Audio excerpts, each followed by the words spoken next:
Let's talk about Iran now, where the West continues to put pressure in trying to topple the Iranian government. My next guest says Iran is the target of a massive information war that is coordinated to push for regime change in that country. My guest is Satara Sadiki. She just wrote a fantastic piece for The Gray Zone called Iran's Unrest Triggers Explosion of Fake News. And journalist Sadiki joins me now. Nice to see you. Welcome back to the show. Nice to see you too, and thank you for having me. My pleasure. So, what was the impetus for writing this piece? Obviously, you live in Tehran. You're watching all of this unfold on a regular basis. Why did you decide to tackle this subject?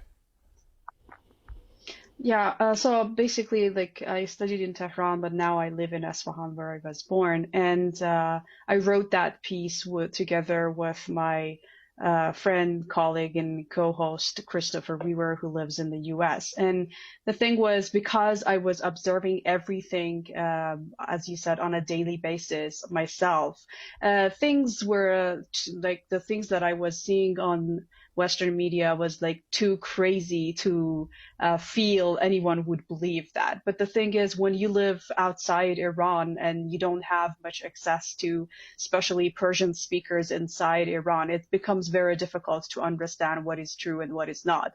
So Christopher helped with understanding what are the parts that the Western audience does not really understand because they don't have the information. So I tried to address some of the craziest lies that went viral on social media that to a lot of us Iranians living here was very, I would say, stupid and crazy to believe.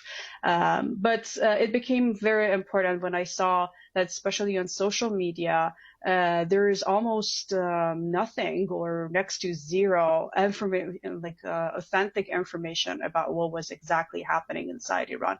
And I felt I have to do something about this because I know that there are many people with good intentions in the West, but they do not know what exactly is happening, and some of them are worried about what's happening, and some may fall into pushing for their governments for actions that further hurts the Iranian public. So you highlight in the piece specifically Western media outlets from the BBC to the New York Post have spun out a series of reports, I'm quoting you now, accusing Iran of killing more protesters than civilians killed by Russia in Ukraine. And a lot of this coming from think tank pundits and NATO governments. They've claimed that Tehran has sentenced 15,000 people to death simply for participating in anti-government demonstrations. That's what the West sees. What is the truth? Yeah, exactly. I mean, the thing is, because of, as I said, lack of information coming from inside Iran, you can say anything about Iran, and the West is going. I mean, the majority in the West are going to believe in it. And one of the again most outrageous things that I saw was the claim that 15,000 peaceful protesters are going to be executed in Iran. And the shocking thing for me was that, for example, Justin Trudeau of the Prime Minister of Canada, or Elijah Wood, a Hollywood celebrity, tweeted those things, and Trudeau had to remove it, but other celebrities and social influencers did not even remove it after they found out that this was not true. So it started with kind of distorting pieces and bits of information that was available on Farsi-speaking media, and they just put together and they make speculations, and they made headlines with them. Sometimes these people maybe did not really know what was happening, but in what I was observing, it came from for a large part of it, as we have written about that, there were NATO allied think tanks, and there were also the MEK, which is a very notorious terrorist cult that has assassinated over 17,000 Iranians and also some Americans. So they were behind, and they knew what exactly was happening, but they had to they wanted to persuade and the Western audience into pushing their governments, as I said, into taking an action against the Iranian public, for example, imposing further sanctions, or like what we saw in Syria, Iraq, Libya, Afghanistan, just more occupation, which brings decades of destruction and deprivation of just human rights, because when there is war, it becomes very difficult to provide basic needs for the public. Right. So the BBC using these examples, the New York Post running with these things as well, all sorts of different Western, CNN falsely claiming that a family home of a female Iranian rock climber had been demolished as punishment for her participating without a hijab in a South Korean competition. So there's a lot of misinformation specifically around the hijab. We've covered on our show how it is the choice of many Iranian women to wear the hijab on their own terms, right? This is not. Can you talk a little bit about that disconnect, that misinformation that exists about the hijab specifically?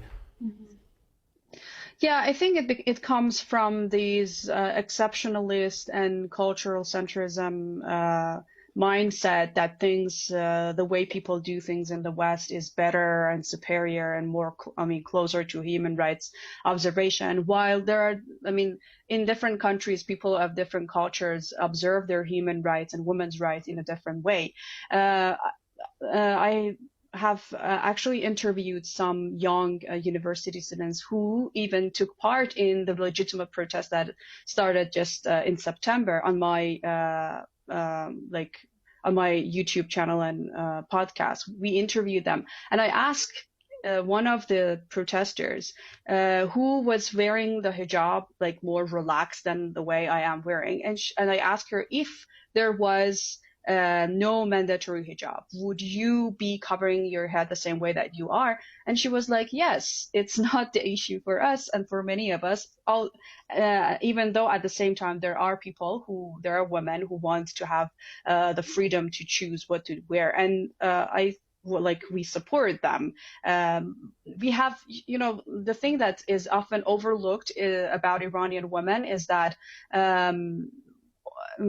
the majority of, for example, Iranian university students are female, something around 57%.